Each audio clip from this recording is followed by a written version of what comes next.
Hi-ho, Tudor-minded people. It's Philadelphia Carrie for Tudor Time Machine.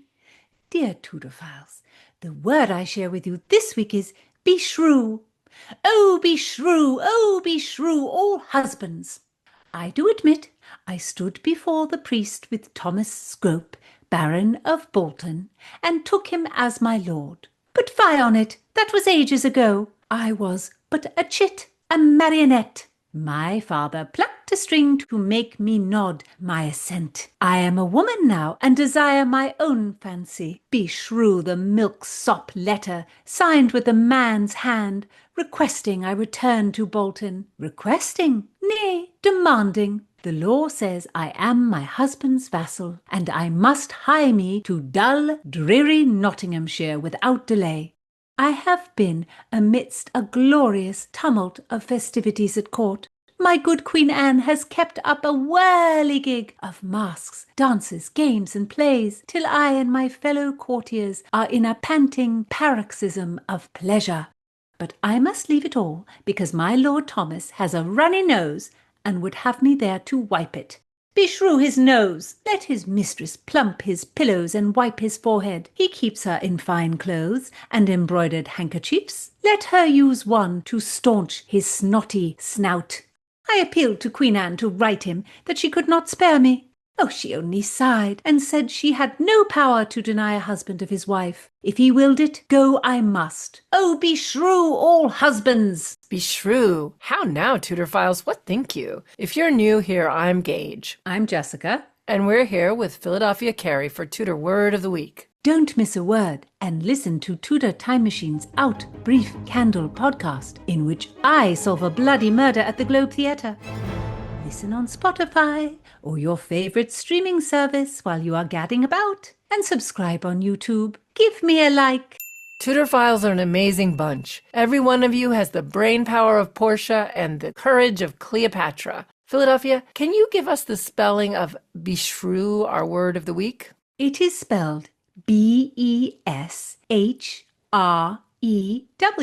and it's a curse. Beshrewing someone or something is to bring evil, to invoke the devil.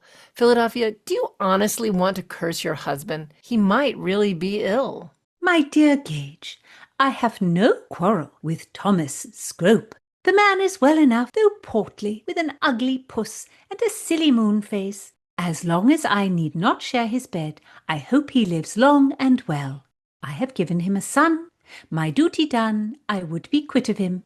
He has a mistress, perhaps she is blind, and sees not his squint, or perhaps he keeps her so well in plate and jewels that she kisses his drooping eyelids and his spongy tummy in gratitude. I neither know nor care, provided he leave me to myself. Okay, well, he has a girlfriend to take care of him. That's good. So why don't you just refuse to go? Oh, beshrew your stupidity!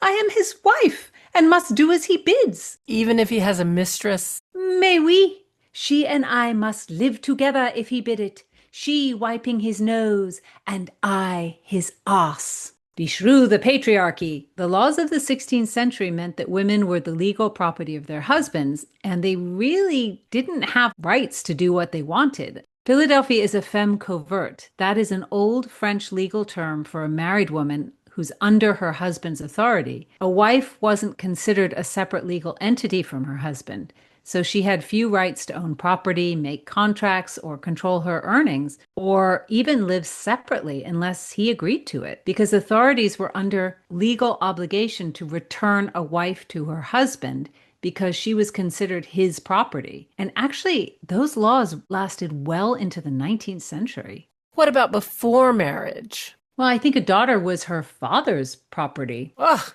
Oh, fie! Would that God would make me a widow! Philadelphia, you do not mean that. Oh, but I do. And I do not wish simple Thomas a nasty end, but as a widow I would be free, truly free for the first time in my life. No father to bid me, no husband to bid me. I would be Lady of Bolton, and could come and go as I please.